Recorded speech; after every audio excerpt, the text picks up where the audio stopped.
Hello বন্ধুরা, সকাল সকাল ছেলের আবদারে বানিয়ে ফেললাম চাউমিন। প্রথমে চাউমিনটাকে সেদ্ধ করে রেখেছিলাম,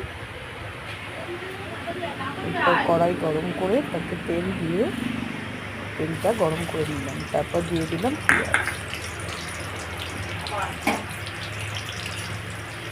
পেঁয়াজটা একটু নাড়াচাড়া করে ভেজে নিয়ে দুটো ডিম নিলাম, হলুদ দিয়ে লঙ্কা দিয়ে ফেটিয়ে রাখা ডিমটা দিয়ে দিলাম।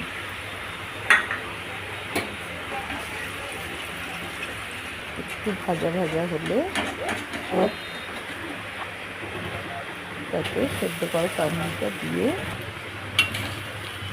ভালো করে নাড়াচাড়া করে রেডি হলো চাউমিন। ছেলে খেতে দিয়ে দিলাম।